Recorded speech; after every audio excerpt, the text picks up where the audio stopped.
हर जीव इस प्रकृति की श्रृंखला में बंधा हुआ है। उसकी एक भूमिका है कि वो अगर खत्म हो गया तो पूरी उनकी श्रृंखला खत्म हो जाएगी। और इसके बहुत बड़े बड़े उदाहरण आज तक दुनिया में देखे गए हैं कि हर जीव, चाहे वो आपके लिए नुकसानदेह साबित हो रहा है, लेकिन फिर भी वो प्रकृति के लिए जरूरी है, क्योंकि हर जीव की अपनी अपनी भूमिका है। हर जीव को अपना अपना क्या दिया है, एक रोल दिया है। तो इस प्रकृति की श्रृंखला में सभी जीवों को अपनी अपनी जिम्मेदारियां हैं और उसी वजह से ये प्रकृति सुंदर हो जाती है। लेकिन इंसान एक अकेला ऐसा प्राणी है जिसका क्या रोल है वो आज तक पता नहीं चला किसी को, ये क्यों है, और जहां भी जाता है प्रकृति को नुकसान पहुंचाता है।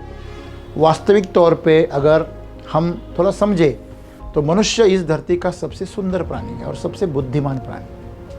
तो ऐसा क्यों है कि ये जो प्राणी है वो क्यों पैदा हो गया, ऐसा सवाल पड़ रहा है। मानव जीवन जो है ना वो फूलने फलने के लिए है, और उसको अगर फलना फूलना है तो धरती पर मौजूद जितने भी जीव है ना उन सबको भी फलना फूलना पड़ेगा। अकेला मानव जो है ना वो खुद का जीवन को फल फूल नहीं सकता, सांस तक नहीं ले सकता अगर वो उस पौधे को खत्म कर दे। इंसान को इस प्रकृति की मां के तौर पर बनाए। ये जो सभी जीव है ना आपके आसपास में, इन सभी जीवों के पालनहार और तारनहार आप हो, ये प्रकृति हमें बार बार जताना चाहती है। इस प्रकृति में जो भी जीव है उनको अगर हम पालेंगे, उनको पोसेंगे, उनकी अगर हम देखभाल करेंगे तो हमारा जीवन भी अपने आप फूल जाएगा। सभी प्राणी और सभी जीव हमारे जीवन का अटूट हिस्सा है। अब जब इनको आप संभालोगे तभी आपका जीवन अच्छा होगा। इंसान की यही जिम्मेदारी है। उसका जीवन ही इसलिए है कि उसके पास में कोई जिम्मेदारी नहीं है इस प्रकृति के अंदर। उस प्रकृति के बाहर रहकर पूरी प्रकृति को संभालना, उसको संवारना, यही मनुष्य की क्या है, जिम्मेदारी है। अगर मनुष्य ये करेगा तो उसका खुद का जीवन अपने आप अच्छा हो जाएगा। इस प्रकृति को हमें सुंदर बनाना पड़ेगा, हमारा जीवन अपने आप सुंदर हो जाएगा।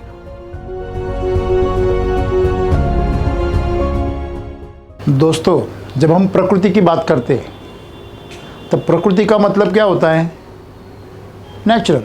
जो जैसा है वो वैसा है, उसमें कोई भी छेड़छाड़ी नहीं करता, कोई भी उसके अंदर दखल अंदाजी नहीं करता, उसे हम नेचुरल लाइफ कहते हैं। आपको पता है कि आजकल कुछ ऐसे रिसोर्ट बन रहे हैं जहां पर जाने के बाद आपका मोबाइल छीन लिया जाता है, वहां पे नेटवर्क जाम किया जाता है, आपको एक जंगल सौंप दिया जाता है जहां पर आपको पानी खुद ढूंढना है, आपको लकड़ियां खुद जमा करनी है, आपको खुद वहां पे जो सब्जियां हैं वो ढूंढनी है, और जंगल में आपको पत्थरों का एक चूल्हा बनाकर वहां पर आपको खाना पकाना है, आपको कुछ मिट्टी के बर्तन दिए जाते हैं, वहाँ पर आपको आपका आशियाना भी आपको बनाना है, सामान दिया जाता है जो जंगल में उपलब्ध है। कोई भी चीज़ बाहर से आर्टिफिशियल चीज़ वहाँ पर नहीं रहती, ना प्लास्टिक रहता है ना कुछ और चीज़।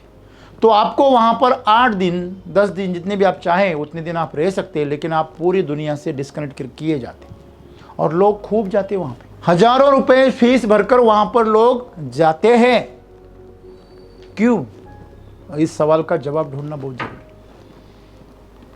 हम जानते हैं हर जीव, मनुष्य को छोड़कर हर जीव इस प्रकृति का हिस्सा है। मैं ये नहीं कह रहा कि मनुष्य प्रकृति का हिस्सा नहीं है, लेकिन हर जीव इस प्रकृति की श्रृंखला में बंधा हुआ है। उसकी एक भूमिका है कि वो अगर खत्म हो गया तो पूरी उनकी श्रृंखला खत्म हो जाएगी। और इसके बहुत बड़े बड़े उदाहरण आज तक दुनिया में देखे गए हैं। किसानों ने जब घास को खरपतवार मार के मारना चाहा तो उनकी फसलें भी मरने लगी। क्या कनेक्शन है घास का और फसल का? किसानों ने जब जानवरों के ऊपर पड़े हुए कीड़े मारने की कोशिश की तो जानवर भी मरने लगे, उनका दूध घटने लगा, उनका गोबर जहरीला होने लगा। तो ऐसा क्या कनेक्शन है कि हर जीव, चाहे वो आपके लिए नुकसानदेह साबित हो रहा है, लेकिन फिर भी वो प्रकृति के लिए जरूरी है, क्योंकि हर जीव की अपनी अपनी भूमिका है। आप देखिए, जंगल में एक संतुलन बना रहता है। मैं हमेशा बात करता हूं, घास बहुत ज़्यादा हो गई तो घास खाने वाले जानवर ज़्यादा हर्बीवोरस पैदा हो जाते, उनकी संख्या अपने आप बढ़ जाती, क्योंकि खाने के लिए घास है। तो वो जानवर ज़्यादा इकट्ठे हो जाते, ज़्यादा पैदावार करते, खाते हैं, मिलन करते, नए बच्चे पैदा करते, उनकी संख्या बढ़ जाती। जब घास खाने वालों की संख्या बढ़ जाती है तो घास कम पड़ने लगती है, तो वहाँ पे कार्निवोरस आ जाते, मांसाहारी जीव आ जाते, वो उन जीवों को शाकाहारी जीवों की शिकार करते। और जब ये शाकाहारी जीवों की संख्या घट जाती है और मांसाहारी जीवों की संख्या बढ़ जाती है, वो एक दूसरे से भिड़ जाती है और एक दूसरे को मार के। हमेशा याद रखिए, इसलिए जंगल में सभी प्रकार के जीव, सूक्ष्म जीवों से लेकर पेड़ पौधों से लेकर हर प्राणी से लेकर सबका संतुलन बना रहता है। जैसे जंगल में है, हम कहते हैं जंगल में मंगल होता है, क्योंकि वहाँ संतुलन होता है, वहाँ प्रकृति अपने खुमार पर होती है, प्रकृति सब करती है, वहाँ पे किसी और की कोई दखल अंदाजी बिल्कुल नहीं है। तो आपको हमेशा देखते हैं कि जंगल हमेशा फूला फला रहता है। जब तक कि बाहरी कोई शक्तियाँ या बहुत बड़ी प्राकृतिक आपदा अगर वहाँ पर नहीं होती है, तब तक वो जंगल मंगल ही रहता है, फलता है, फूलता है, हर मौसम में उसका एक नया रूप देखने को मिलता है। हजारों साल, लाखों साल हो गए, लेकिन अमेज़न के जंगलों को कोई हटा नहीं सका। तो ये सब चीज़ें जो है इस प्रकृति का हिस्सा है, इसलिए वो आज तक क्या है, साबित है। आप समुद्र में देखिए, समुद्र में आपको छोटे से जीवों से लेकर, छोटी मछलियों से लेकर आपको व्हेल मछली तक, जो महाकाय होती है, वहाँ तक आपको सब प्रकार के जीव देखने को मिलेंगे। और हमने सुना है कि छोटी मछली को बड़ी मछली खाती है, बड़ी मछली को और बड़ी मछली खाती है, बड़ी मछली को और बड़ी, ऐसे उनका जीवन चलता है। तो एक दूसरे का खाना बनाकर वो पानी में जिंदा रहती है। लेकिन आज तक कभी भी किसी भी मछली में कोई भी मतलब कम आपको बोले तो कोई मछली ज़्यादा हो गई, कोई मछली कम हो गई, ये प्रकार का जीव ज़्यादा हो गया, ये कम हो गया। जैसे वहाँ का मौसम है, जैसे वहाँ की एनवायरनमेंट है, उस तरह के जीव वहाँ पैदा होते रहते। तो एक बार मैंने देखा कि समंदर में बड़े बड़े पत्थर गिराए जा रहे हैं। कोई संस्था है, समाज सेवी संस्था, वो समंदर में पत्थर गिरा रही, बहुत बड़े बड़े, मतलब 15-20 फीट इतने बड़े, लाखों टन वजन उनका। क्यों गिरा रहे? हजारों टन वाले पत्थर क्यों गिरा रहे? क्योंकि अब एक मछलियों को पकड़ने एक नई तकनीक आई। एक बहुत बड़ा एक जाली बनाई जाती है, स्टील की जाली, और उसको समंदर में फेंका जाता है। उसके अंदर से पानी निकल जाते हैं और पूरे जीव उसमें फंस जाते हैं। पानी निकल जाता है, पतला रहता है तो छोटी छोटी छेदों से निकल जाता है और जीव पूरे अटक जाते हैं, और वैसे उसको उठाते हैं। एक बार में सैकड़ों टन मछलियाँ उसमें अटक जाती है, लेकिन मछलियों के साथ में उसमें सभी जीव अटक जाते हैं, जो कि उसका कोई फायदा नहीं।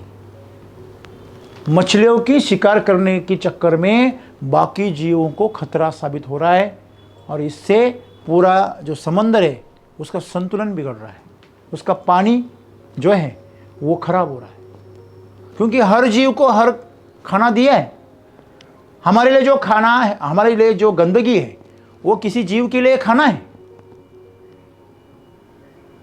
गाय का गोबर खाने वाला भी कीड़ा है।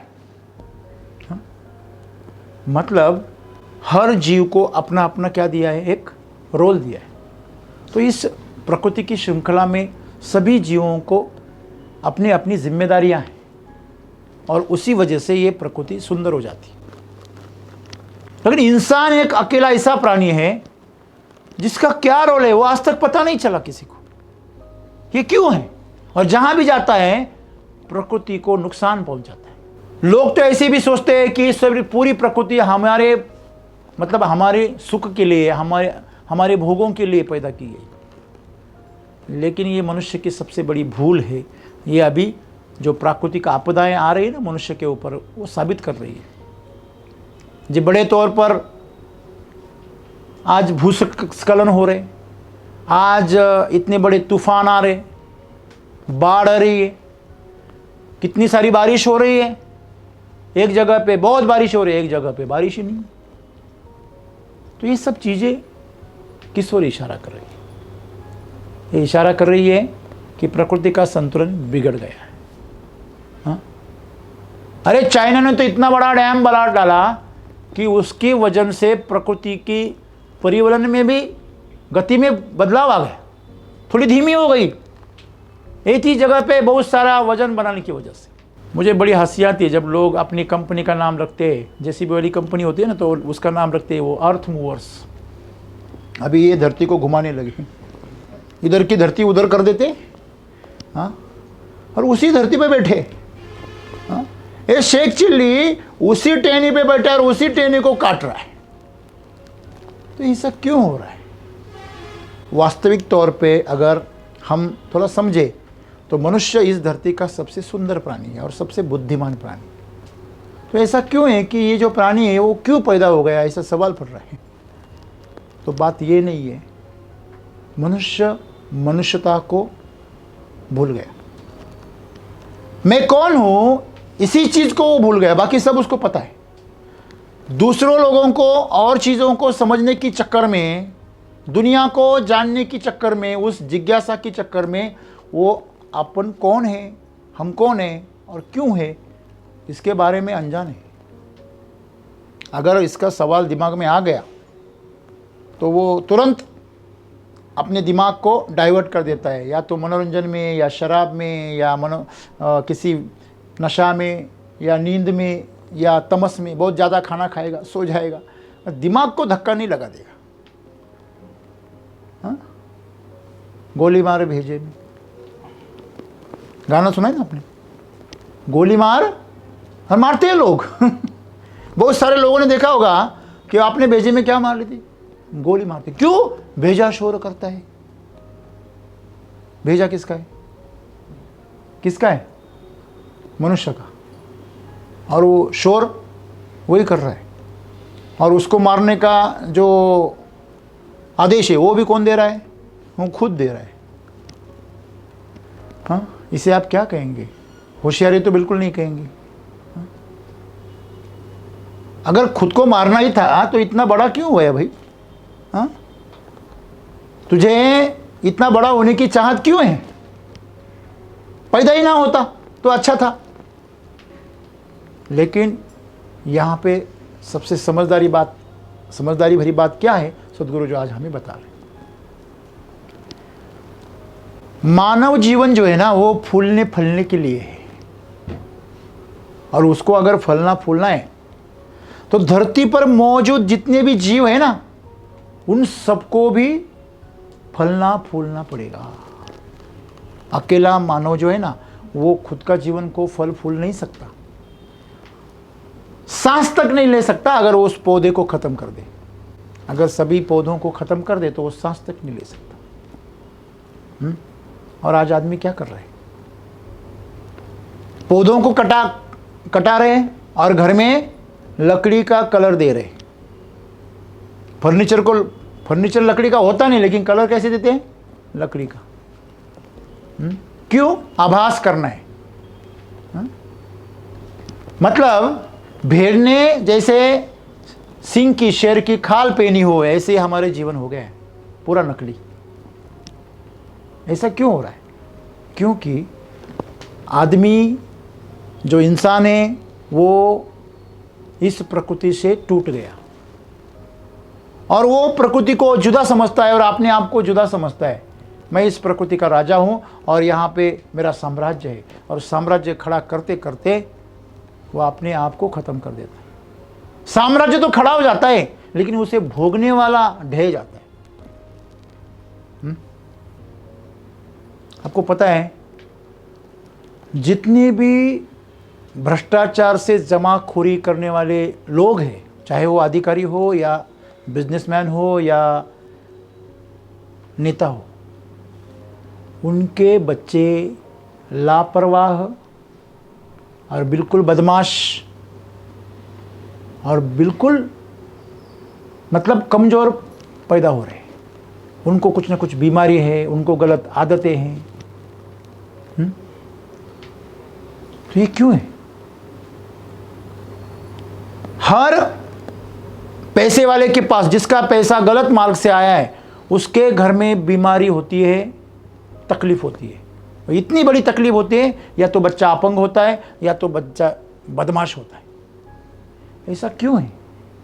प्रकृति संपत्ति तो देती है, भोग देती है, भोगने की ताकत नहीं देती, वो छीन लेती है। चने दे देती है, दांत निकाल देती है। दांत है लेकिन चने आपको ढूंढने पड़ते हैं। तो हमेशा ये जो चैलेंज है वो आपके सामने रखा है। क्यों? क्योंकि प्रकृति आपको एहसास कराना चाहती है कि तुम्हारा जो निर्माण है वो विशेष उद्देश्य से है। क्या उद्देश्य है? हम कहते हैं ना, ईश्वर हर घर में नहीं जा सका, इसलिए ईश्वर ने क्या बनाया? हाँ, माँ को बनाया। माँ को बनाया। अगर आपको ईश्वर को देखना है तो अपनी माँ को देख लो, आपको ईश्वर का अंदाजा हो जाएगा। अगर आपको निर्माण करने वाली माँ ईश्वर का अगर प्रतीक है तो ईश्वर कैसे होगा? और उसी ईश्वर ने इंसान बनाया, क्योंकि इंसान को इस प्रकृति की मां के तौर पर बनाया। ये जो सभी जीव है ना आपके आसपास में, इन सभी जीवों के पालनहार और तारनहार आप हो, ये प्रकृति हमें बार बार जताना चाहती है। आप देखिए, जब आपकी चीज होती है ना, आपका जो कोई होता है, रिश्तेदार होता है, घर का कोई भी व्यक्ति होता है, तो हम उसकी क्या करते हैं? देखभाल करते हैं। उसका जीवन सुंदर बनाने की क्या करते हैं? कोशिश करते, प्रयास करते। जो भी हम करते हैं उसके सहारे हम हमारा खुद का जीवन, हमारे परिजनों का जीवन, हमारे आसपास का जीवन कैसे करना चाहते हैं? सुंदर करना चाहते हैं। चाहते हैं ना? आपकी गाय हो, आपके बैल हो, आपके कुत्ता हो, आपके घर में बिल्ली हो, जो भी जानवर आपके, यहां तक सांप भी निकलता है ना आपके खेत में, वो बोलते हैं वो हमारे खेत का सांप है। हाँ, लोग बोलते हैं। अभी तो लोग नहीं मानते, लेकिन पहले जमाने में लोग उसको ईश्वर का दर्जा देते थे। वो हमारे खेत का रक्षक है, ऐसे बोलते थे। हाँ, ये भावनाएं थी। अगर हमारी पीढ़ी को आप पूछो, हमारी पीढ़ी से पीछे, तो लोग बोलते हैं ये हमारे खेत का रक्षक है। अगर हमारे खेत के आजू बाजू कोई अगर सांप दिखने को मिलता है तो लोग उसका रक्षण करते थे। आज का कुछ पता नहीं। मतलब हर जो जीव हमारे आसपास में रहता है वो हमारी जिम्मेदारी है, उसका ख्याल रखना।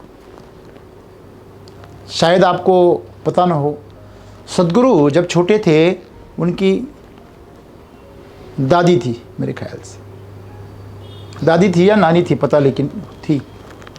तो जब भी वो उनको मिलने जाते थे, वो एक मंदिर था और उस मंदिर में खुद जाकर बैठती थी।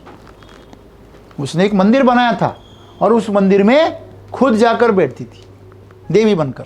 अभी आप लोगों ने ये बात सुनी है तो आपको ऐसी अटपटी लगी होगी। छत्रपति राजेंद्र जी को जब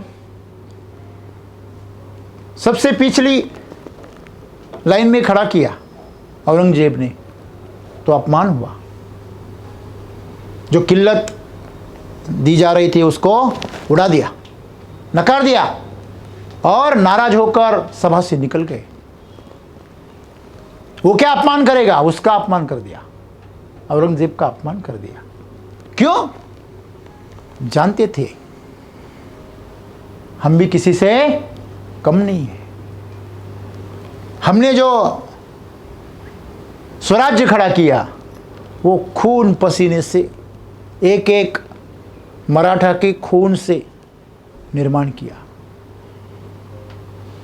तुम्हारी तरह भाइयों का कत्ल करके नहीं किया। कोई रेडीमेड नहीं मिला, ये वो खुद जानते थे। तो उनकी इस हरकत को हम सब सम्मान करते हैं। ठीक उसी प्रकार वो जानती थी कि मेरे कुछ हैसियत है, तो उस स्थान पर जाकर बैठती थी। और वो कहते थे जब भी वो सुबह नाश्ता बनाती थी तो पहला नाश्ता वहां पर चींटियों को खिलाती थी।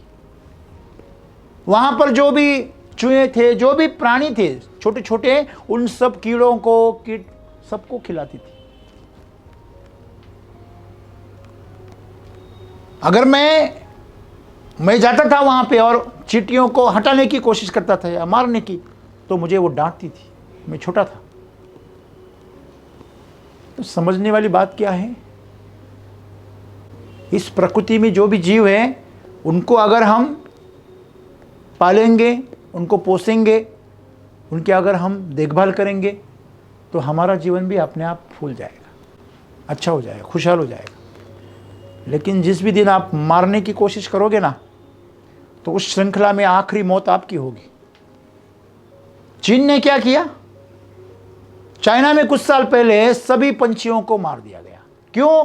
पंछी क्या करते हैं, खेत का नुकसान करते हैं। तो एक कानून बनाया गया और उस कानून के तौर पर सभी पंछियों को मार दिया। आप बिलीव नहीं करोगे,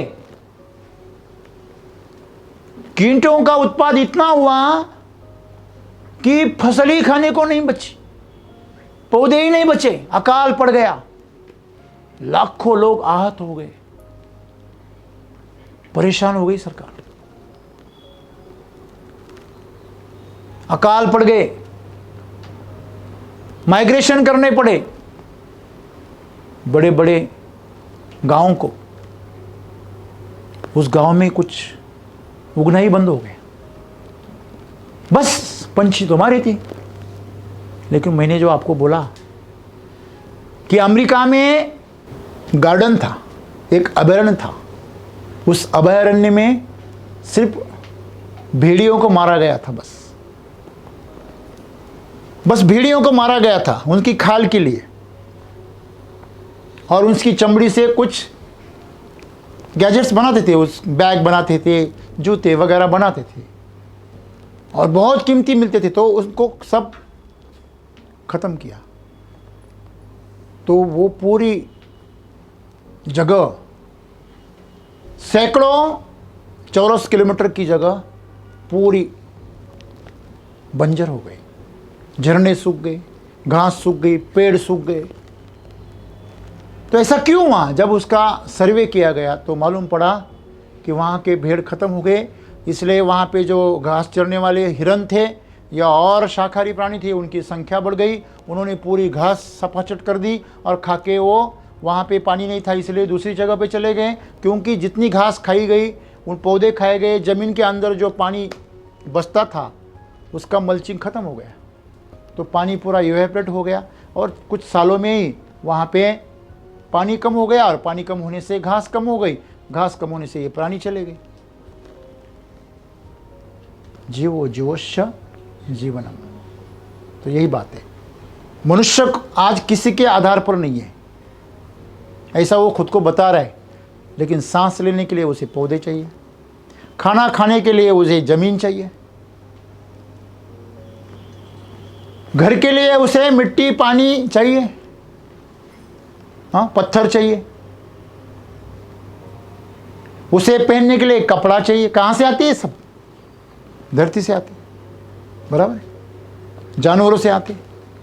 अगर हम इन जीवों का संरक्षण नहीं करेंगे, इन वनस्पतियों का संरक्षण नहीं करेंगे, तो आखिर में हमारा भी संरक्षण कोई नहीं कर सकता। सही बात है, आपको पता होना चाहिए। अभी कल की खबर है, 2040 तक बंबई पानी में चली जाएगी, ऐसे सर्वे बता रहे साइंटिस्ट के। आधी बंबई पानी में चली जाएगी 2040 तक। बहुत साल रह गए क्या? कितने साल है? 16 साल। क्यों? क्योंकि बड़े बड़े ग्लेशियर फूट रहे, हिमनग फूट रहे, और जो बर्फ के जमा पानी है वो सब समंदर में मिलेगा तो समंदर का स्तर बढ़ जाएगा। और ऐसा क्यों हो रहा है? ग्लोबल वार्मिंग की वजह से। ग्लोबल वार्मिंग क्यों हो रहा है? क्योंकि जितना ईंधन हम जला रहे हैं उससे सबसे बड़ी ज़्यादा कार्बन डाइऑक्साइड जो गर्म हवा है वो बन रही है। जंगलों की संख्या तेजी से घट रही है। जंगल खत्म हो जाएंगे तो कार्बन बढ़ेंगी, ऑक्सीजन कम होगी।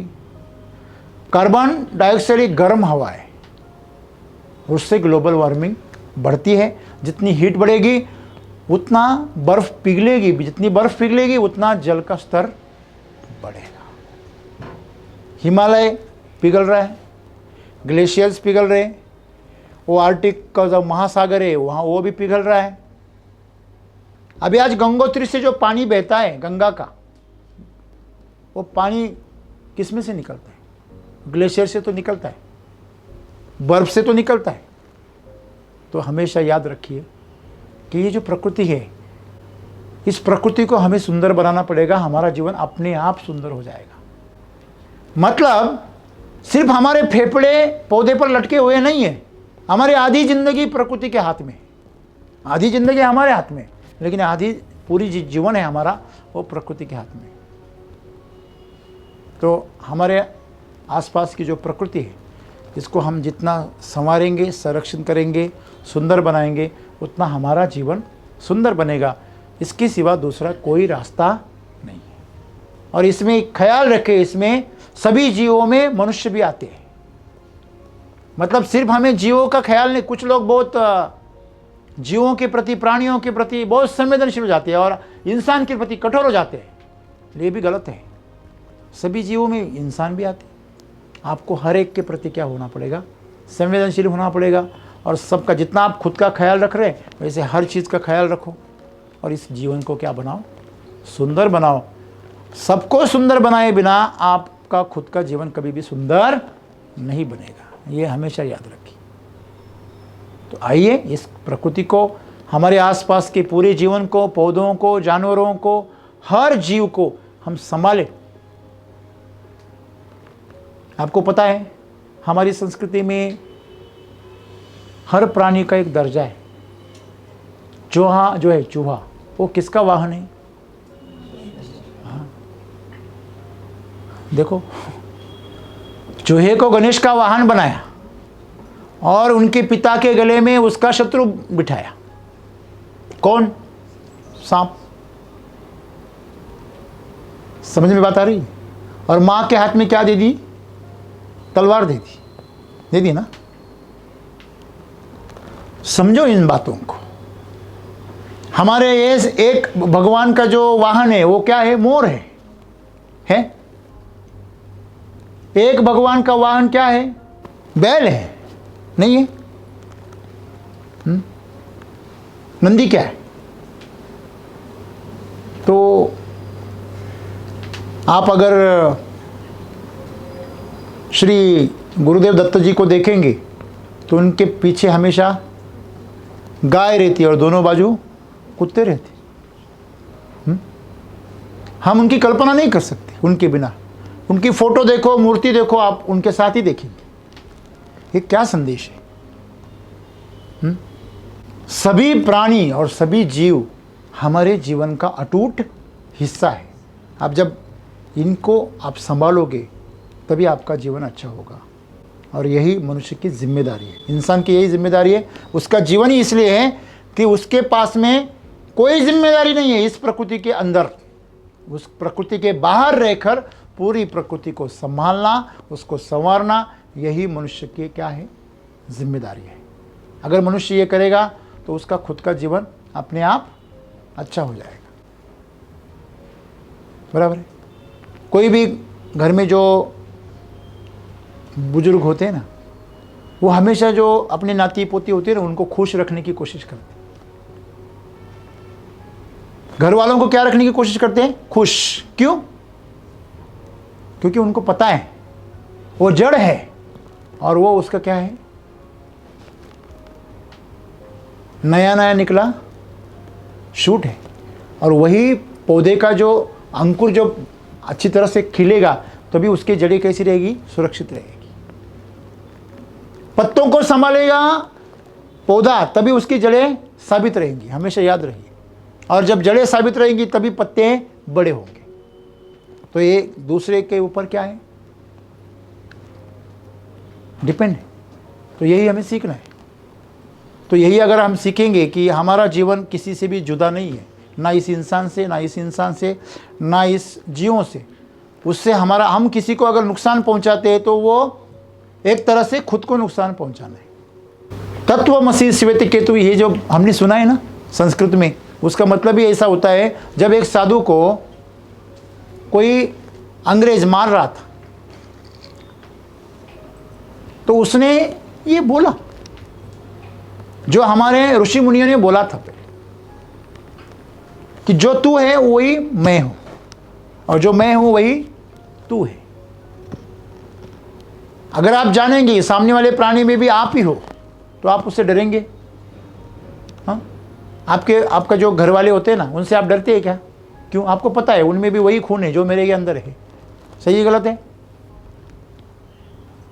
तो वही बात है। अगर हम यही जानेंगे कि हर पौधे में, आज जो दादा गुरु है, दादा गुरु किसका प्रचार कर रहे हैं? नर्मदा को बचाने का, और दूसरा पौधे लगाने। वो बोलते हैं पौधे में मेरा ईश्वर है, उसको गले लगाते, उसके अंदर जाके बैठते, उससे प्रेम करते पौधों को, क्योंकि उनको पता है आज पौधों को बचाना मतलब इंसान को बचाना है। सदगुरु मिट्टी को बचाना चाहते, सेव सॉइल। क्यों? उनको पता है मिट्टी को बचाएंगे तभी इंसान बचेगा, तब इंसानियत बचेगी। जैसा खायन वैसा बने मन, जैसा पिए पानी वैसे बनी वाणी। तो एक दादा गुरु जो है वो पानी को बचा रहे हैं और एक सदगुरु है जो मिट्टी को बचा रहे हैं। क्या ये उनकी जिम्मेदारी है? हाँ? हमारी कोई जिम्मेदारी नहीं है। तो ये हमारी जिम्मेदारी है। हमारा जीवन सुंदर करना किसकी जिम्मेदारी है? हमारी।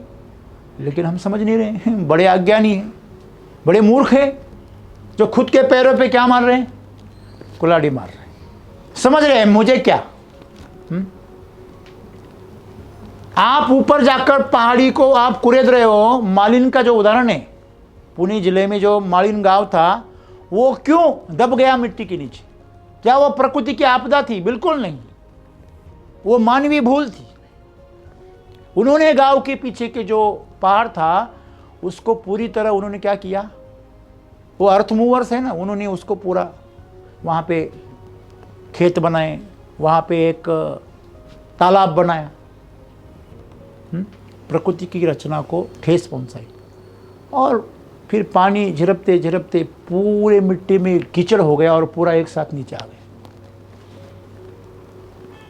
शेख चिल्ली बन रहे ना आज का इंसान। वो क्या कर रहा है? अपनी मौत को दावत दे रहा है, अपनी मौत को और मजबूत बना रहा है। खेत में केमिकल यूज करके वो क्या कर रहा है? पैसे कमा रहा है, लेकिन आगे चलकर उस पैसे से उसकी बीमारी हटने वाली नहीं है, उस पैसे से उसकी जमीन जिंदा होने वाली नहीं है। आज लोग इतनी मतलब गैर जिम्मेदार होकर इतना जहर आज डाल रहे खेती में, वो जहर धीरे धीरे कर कर उनकी अगली पीढ़ियों को उनको ख़त्म कर रहा है। बराबर है?